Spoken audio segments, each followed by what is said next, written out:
You can see Mark there. He's taking a photo with the team bus.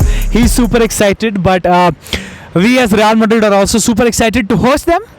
And also we are looking forward to beat them because the Champions League is our competition. It's the competition that our fans, Madridistas, look forward to the most. And we hope to start with a bang, start the group stage with the best way possible. And we hope that you guys have fun listening to us talking about Union Berlin and Real Madrid, and I hope you guys join us for the post-match fan cams. And don't forget to like, comment and subscribe because all Madridistas across the world follow us because we need your support. The club needs it always, and we'll get you more content from Madrid for all the time from now. Hala Madrid. First group game of the Champions League, Real Madrid versus Union Berlin, and a competition that every Madridista looks forward to. And today I have Mark, who's a huge fan of Union Berlin, who's going to be talking us about his experience and what he's looking forward to tomorrow. So welcome to the podcast, Mark. Thanks very much. Pleasure to be here. Yeah, I was just standing here for a couple of minutes before you arrived, and yeah, I mean, I got goosebumps. It's an imposing, incredible structure. It almost doesn't look like a football stadium. It's kind of, you're looking at the sort of the side of a spaceship or something like that. So it's very different to what we're used to in Köpenick. But yeah, very pleased to be here and play against Real Madrid. Playing against Real Madrid in the Champions League is a dream for a lot of clubs, and the very fact that their teams are facing off for the first time at the Santiago Bernabeu. So what are your pre-match thoughts and what are you looking forward to the most? I mean, we've talked before about this as Union fans, but I mean, we are the classic underdog. I mean, we're the club that have hardly spent money playing the club that have spent probably the most money in the world. So yeah, we're here to crash the party, and we're here to bring our atmosphere. We'll sing for 90 minutes and then another 45 minutes after the game. I think the Union fans just have an incredible excitement about today, and yeah, we're here to enjoy ourselves. The one thing I would say though is that we got here because of hard work. We got here because of consistency. We got here because we finished 4th in the Bundesliga. So the players out there, they've earned the right to play here.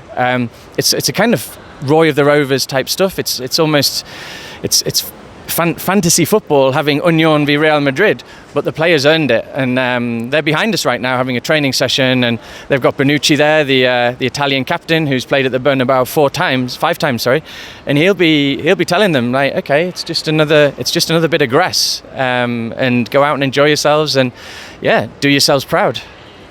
Yeah, that would be the target to cash the party for sure. And the fact that a player like Leonardo Bonucci, who comes with a lot of experience, and in front of him also there is a Real Madrid attack which is full of youngsters and an experienced striker, Joselu. But he has seen attacks like this before.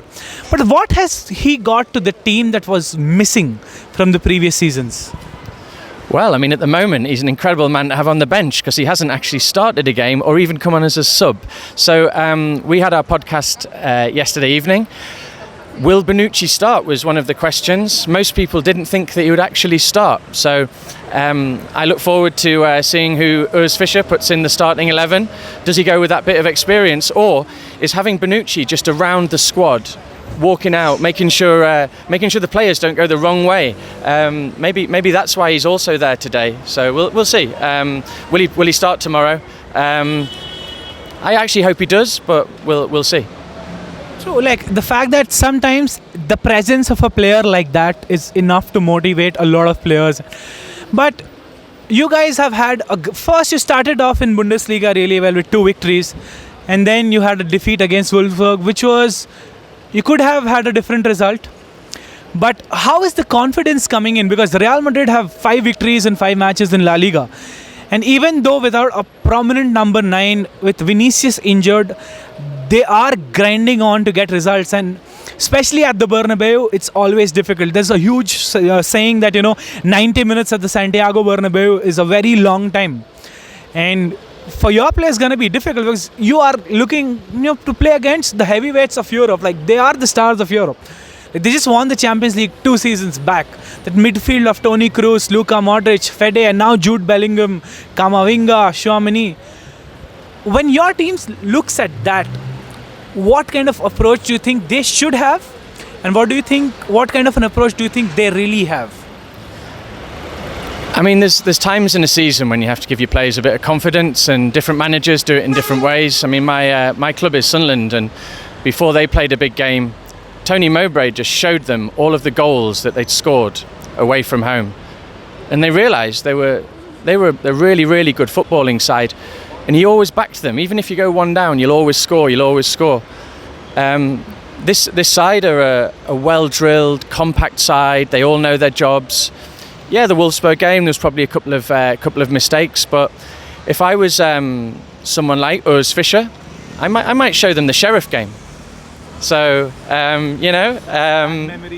bad memories for Real Madrid fans, of course. But we won the Champions League that season. Don't forget, fans. We won the Champions League that season. A defeat at the start doesn't mean the defeat at the end as well. Indeed, Real Madrid fans. So remember tomorrow, a defeat at the start. Maybe it's a good omen. So perhaps you want to let us win. But no, I think the players will see this as obviously a huge game in their careers. We're now used to going away and playing away at Bayern Munich, away at Borussia Dortmund. We're used to big stadiums in our own country, in Germany. But this is a hugely different beast. So this is like the mecca of Champions League football. Like here, magic happens. Like this is what the stadium is famous for.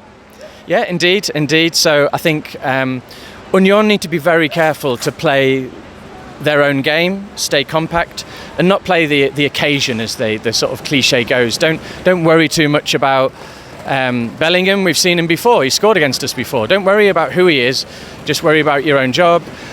I think that Union have the capabilities to surprise people, not only with the football on display, but with the fans and the passion. Seeing it already in and around the stadium the day before. Loads of Union fans are here, which is fantastic to see. And yeah, I think we equally have the ability to lose 6-0. We're playing a fantastic side. Yeah, you haven't maybe hit your stride quite yet, but you will at some point. And as you say, you're winning every game at the moment, whether you're grinding out a couple of 2-1 home victories or winning away from home. You're playing well enough to keep winning. So it's a huge task for Union, but I think one we're just hugely excited to be part of, to be honest. Yeah, that's actually an enticing way to put it, the fact that you're looking forward to it. But one thing I genuinely liked what you mentioned is don't play to the occasion, because a lot of the times, a lot of these managers change the identity to grind a result, to get a result. And it's not an easy group. It's not an easy group in the Champions League. You have Braga, you have Napoli, and every point will matter. So what if the coach, changes the way they play just to get a result? What would your, thoughts be on that? If you change your identity, but you still get the result. We were fortunate enough to sit down with Stuart James from The Athletic before this interview, and he interviewed Christopher Trimmel in an excellent read about the start of the Champions League for Union. And Trimmel described Union over the sort of past few seasons as playing in a kind of horrible way. And we've had to. We've had the away games where we've had to go and grind out a result. So there will be a bit of that, of course, but that is the Union way. So if there's a bit of kind of keeping our shape, lots of men behind the ball waiting for our chances, we will do that. But for me, it's whether they've got the chance. It's going to be fairly warm tomorrow, not as hot as it could be. It's the early kickoff. Will that suit Real Madrid? Will it suit Union? I don't know. Probably would have been. I would have preferred a night match. I don't know about you, Sid, but I would have also preferred the night match. But a late night kickoff at the Bernabeu, the atmosphere is just different. A Wednesday night is something, everybody just gets off work before, plan their night out because they have Champions League coming here. Sometimes you don't have the same energy for La Liga. But when it's the Champions League anthem, it's just different. It's a different gravy at Real Madrid. Even the atmosphere goes up by a few decibels. And in a Champions League, especially the first game of the season, that's the competition we look forward to. We won it 14 times. We're just known for this. And the atmosphere is something we are waiting for tomorrow to showcase you guys as well. And to have a great match, because we don't have a severe rivalry right now. Yeah. Could start tomorrow. You might never know, Spanish and Germans. But, the Champions League here is very, very different. It's very different. And it's also very different for the players, because sometimes you see players they don't start off well in La Liga. It happened with Rodrigo 2 years back. He's not getting the result, and suddenly he started scoring against Chelsea, scored against City twice in the Champions League semi-final. And they just kick off. In a Champions League, sometimes we don't play the best football. We might not dominate, but what we manage to do is to score the maximum goals. And that's, in the end, that's what decide games. And that's also like a Real Madrid identity. So it's something every fan looks forward to. Yeah, I mean, I think that's it. The fans are just looking forward to this experience. And if you play your first game in the Champions League against Real Madrid away, 14 times winners. I mean, for some context, there is some top flight, any top flight club pretty much in Germany, Bayern Munich, Borussia Dortmund, whoever. Union haven't even played them 14 times maybe quite yet. So we're a new side to the top flight of German football, and yeah, we're here to we're not here for a long time, but we're here for a good time. That's again, an optimistic way to put about. But what have you managed to think about the group? Because it's not an easy group for Real Madrid as well. I don't want to say that because with pompousness, because you have won it 14 times, no group in the Champions League is ever easy. And to get Napoli the way they were playing last season, again this season they have started well. To have Braga who can get a result. And again Union Berlin who have had a magical story. And if a club who knows how to upset teams get results is Union Berlin. But if I put in your shoes, I see Italian champions. I see 14-time European champions. So what's the vibe you have to the group?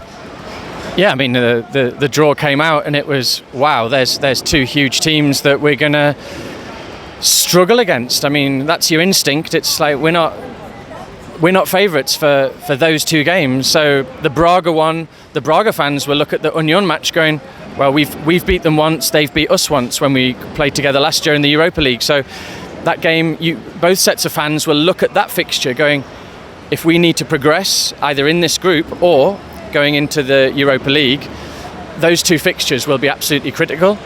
I think the home games against Napoli and Braga for Union are the first two that we have at home. So I think the eyes will be on those as well.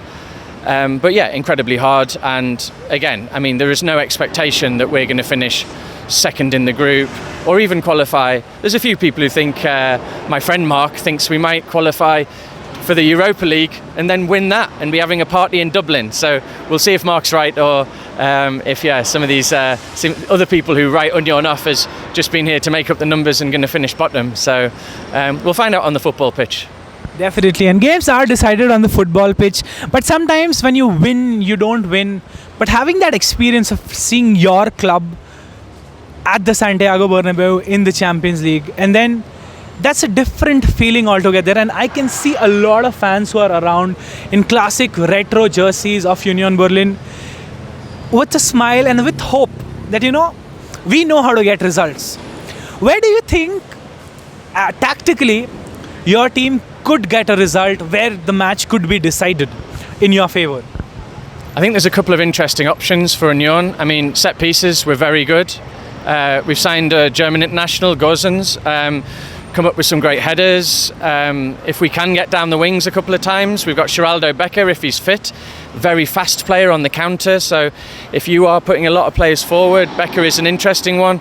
And you've got the big man up front, Big Kevin Behrens, as we call him. I mean, he's a traditional number 9. He's like an English brute. He cycles home after the game on a bike. I mean, this is a guy who doesn't arrive on a Lamborghini like Max Kruse.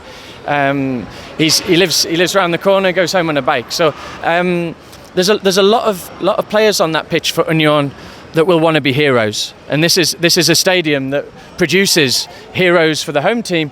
But if you do something here and you're an Union fan, you'll be looking at those players, and if you do something here, you're going down in history for Union. So that's a big incentive to try and produce a bit of magic, as you described. So yeah, definitely, and it's an occasion. It's a stadium for hope, magic, and special moments. It's also our stadium, right? But because we want to make it as difficult for an away team. Sometimes an away game, a home game with a new opposition can be very tricky.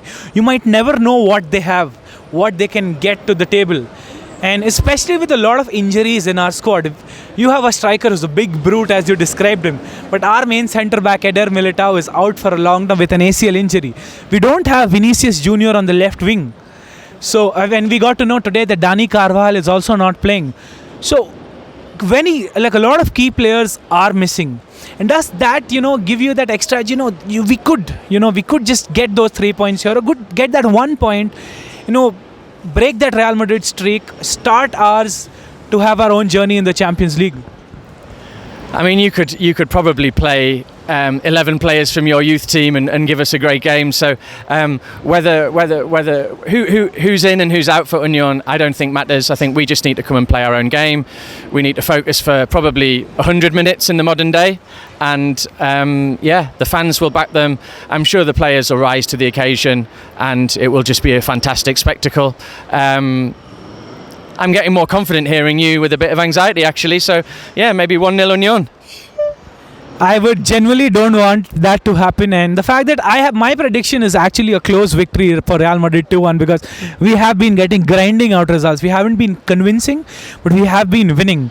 And what we are missing right now is a proper number 9. I am wearing Karim Benzema's scarf, and he was the reason why we won the Champions League last season. But after his absence, we are missing a number 9, but we got Joselu, and he's getting confident.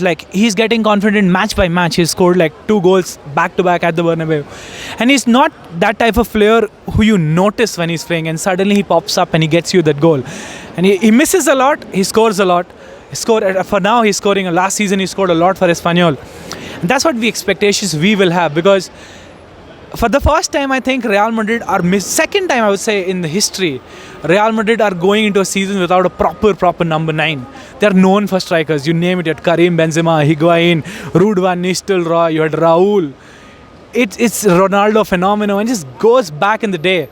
For the first time, when you look at Real Madrid's squad, we feel very confident with the midfield. We have the best midfield in the world, and Jude Bellingham is like the star. But with injuries to Vinicius and Militao, who have been 2 key players, and having a proper number 9 who's missing, and yet we are getting the results, is something the media is also making a story of. Every time Carlo Ancelotti gets questioned about that. Yeah. And as an opponent, I think, your coach would be looking at, why not, target that? Because it's an evident piece in the puzzle which is missing. And it could be if, for example, Bonucci targets, Joselu, it's genuinely it's going to be a really great neck-to-neck combination. The experience of Bonucci, anything could go. But I don't want to sound anxious, because it's also the Champions League. The moment I feel anxious, and I've seen my team going 2-0 down, PSG, and then I saw them win 3-2, Benzema scored hat-trick. I've seen Real Madrid score 2 goals in 1 minute to qualify for the Champions League final. So again, I say magic is what happens here. But, there are some things it's missing for us as well. What do you as fans of Union Berlin think about that?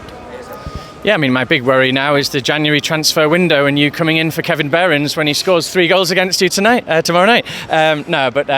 It's time I stop recording or what? No. Yeah. No, I mean, we've got a reasonably fully fit squad to pick from. Whether Bonucci plays, I don't know.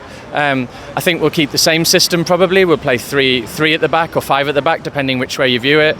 We'll keep very compact. Geraldo Becker is probably somebody that we want to make sure is fit, because the guy has incredible pace and is a great outlet. He's a real talisman for Union. The big injury that we've got is Rani Khedira, because he is a guy who we described in our podcast yesterday as he makes Union tick. Things happen so smoothly for him. He's like a Swiss watch. Things just happen and the ball just moves. And at the moment we've got different players coming in, and they're just still sort of transitioning a little bit, finding their feet. So I think we've got maybe a little bit of some new players. Fofana, the guy from Chelsea on loan as well. So depending on who starts, we've got certainly not not the very first 11 that we would have had before the season started, but we've got a reasonably strong side. But I don't think that Urs Fischer will be looking at Real Madrid and thinking, oh, well, they've got a few injuries. I think he'll be saying, play your own game, guys. We played against Bellingham before. He's a world-class player. As you say, Real Madrid are the type of club type of team, 2 goals in a minute. Yeah, and that's something that we've got to be aware of, and that is the classic football, isn't it? The highest quality players have that concentration, whether they're playing at home at Union at the Alta Försterei or whether they're playing at the Bernabeu. So, yeah. That's true. So you mentioned about Fischer. He's the man of the moment. He has genuinely transformed the club in the best way possible. Like the journey from League 2, Bundesliga, Europa League, now the Champions League. The stage is just getting higher and higher. And he as a person is also like working harder and harder, adapting, and tactical brilliancy that he has, and he wants to change it and show it to the world. What more can we expect from him? Yeah, well, I mean, you talk about kind of tactical genius. I think the genius for Union is both being tactical on the pitch and looking at the opposition and wondering how do we play against them, but also how do you keep playing your own game? How do you keep playing the same way and hurting the opponents? Most opponents know how Union will play. So Union often set up in the same way. We often play the same way. But Fischer gives them that belief, and I think the other ingredient is Oliver Runert, and he's the guy who is working with Fischer, working with the team who make the transfers, bringing in players that is sustainable for Union. We can't go out and spend 50, 60 million, 100 million.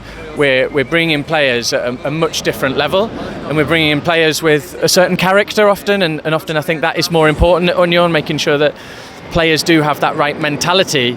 They're not going to a huge club. So I think all of those things together, the sort of the management team, if you like, and the way that, now probably this season is the first time we're trying to adapt our play a little bit, especially with Khedira out.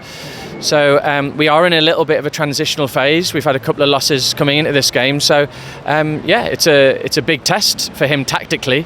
And if you're a manager, which way do you go into this game? Do you go thinking we just play our normal game, try and do a few breaks, or do we really, really sit back? And I strongly suspect we'll play a fairly normal game. Yeah, we're not hopefully going to do anything crazy in the first 5 minutes, but I don't think we're going to sit back for 100 minutes and never have a shot. Hopefully I'm wrong. I hope I'm not wrong. Sorry, I was hoping you are wrong on that, because my team, like Real Madrid, would be so happy if you guys just don't attack and we get the opportunity to attack. But before, you guys have had a crazy story over like leagues and leagues, and this year before Bundesliga started, a lot of media outlets labeled you guys as favorites to win Bundesliga. That could be like the cherry on the crown, like the story not ends, but like a new story takes over, a new chapter by winning. The start was not a bad start, not a great start, and it's a good start, like 2 victories and a loss against Wolfsburg. What do you have to say about that? Like, is because it's a season with European football, adds a lot of pressure. There's a lot of calendar which is packed. You're playing every 3-4 days now. So what do you have to say about the press labeling you as favorites for Bundesliga and probably causing upsets here and in Naples? I think last season, when there was around 10 or 12 games to go, that was the opportunity that we had. If we were ever going to be Deutsche Meisterschaft, as they say, the Bundesliga champions, it was last season. I think that we missed, if anything, a little bit of an opportunity, and there was a few games, and ultimately it went to the wire. One of the few Bundesliga seasons over the last few years that did go to the last day, and obviously Borussia Dortmund choked really at home on that final day. Union, we couldn't take it to the final day. I don't think anyone in Köpenick or Berlin would ever think of Union as serious contenders this year. I just think it's we're happy to be in the Bundesliga. Our first real goal is the 40 points to stay up. That's our first goal. I think you guys have started well on course for that, but probably I think, as my prediction, you guys gonna do more. But one thing I definitely have to ask you is that the right back, Hranovic, that's how you pronounce it, I hope. Yeah. He has been a player who has been doing really well. He has been on an upward trajectory. And he is somebody who can dominate because we don't have Vinicius, so he has the entire freedom to go up and then come back. And if we start with Rodrigo on the left and Joselu. Rodrigo looked a little uncomfortable. His natural position is a left winger, but now he's been used to not playing at that position. So what do you have to say about his, the player, his upward trajectory, and the fact that what do you expect him to do tomorrow? How can he damage Real Madrid?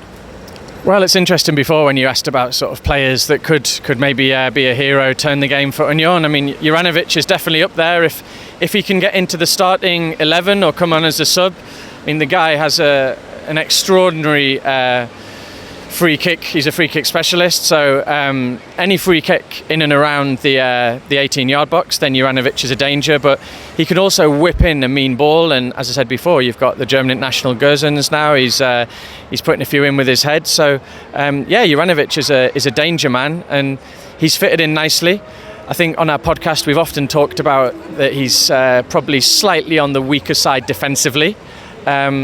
So it'll be interesting to see if he can get in the side, because I'm not sure that he would be in a lot of Union's starting 11 necessarily, but he might be in a lot of Union's finishing the game 11, just because he can turn a game with one shot or one cross. Probably it could be that impact substitution when you are looking for a change, and when 70 minutes into the game, and but hopefully doesn't impact, because we need those 3 points. Real Madrid, we need to start with a bang. And playing at home does give us a lot of freedom, advantage. It also gives you a little bit of nervousness, anxiety, because when you're starting at home, there's a lot of pressure on you. But before we go, and I know you have to go, even I have to go, but what would your prediction be for the game tomorrow? I'm going to go 1-1. That is probably as confident as I can be. I think I would just love to see Union Berlin score in such a fantastic stadium against such a fantastic club that are so decorated. And I think for us as Unioner, to jump around having scored a goal in the Bernabeu that actually meant something, whether it was a going ahead or an equaliser, would just be such a fantastic feeling. And I just hope it's a great day for the supporters of both clubs, and it's fun on and off the pitch, I think. I hope we score one more to your prediction and we get that victory. But you mentioned about it's a great day. It could be a great day for the supporters and should be one. What should we expect from the fans? Because Santiago Bernabeu in a Champions League night is very loud. It's like it's an atmosphere that a lot of people around the world want to come and experience. And you as a fan will be experiencing this tomorrow with your team. How happy does that make you? How nervous does that make you? And what can you fans do tomorrow to be with your team and be louder? Which I hope you are not, because I am banking on those 80,000 people to be louder. Yeah, I mean, I'm sure your fans at times will definitely make more noise. But one thing about the Union fans, we don't boo our players, we don't boo the club, we don't boo the team. We support for 100 minutes. I'm sure we'll be in the ground a little bit after. For safety reasons, but the Union fans will just use that as a chance to sing for another 40 minutes. The players will come and say thanks for your support. Whether Union win or lose, the players come over and they're applauded for the efforts on the pitch. We win and lose as supporters and team together. So the Union fans will be superb. They're a great crowd. They're here in their droves already, in and around the stadium. You could see that all around actually, if you could pan the camera. But absolutely. So Eisern, we'll have a great time, and I'm sure we'll do Union Berlin as a club proud. I hope you make your club proud, but I hope we get the victory here, because that's what we want when we start the Champions League. Because the defeat in last year's semi-final made us upset, and this season we want to get back what has always been ours. Like, we are the kings here. But thank you so much, Mark, for traveling all the way from Lisbon and doing this with us. It's a great moment for Let's Be Real, as an English Real Madrid fan channel, to get an interview and insight from you about Union Berlin and the experience and your work. A great pleasure that I'm thanking you for joining us and doing this with us. So thank you so much, and I hope for a great game tomorrow. We won the victory, but the best team should win, which is Real Madrid, I hope. But thank you so much again. Cheers, Sid. Thank Ciao. you.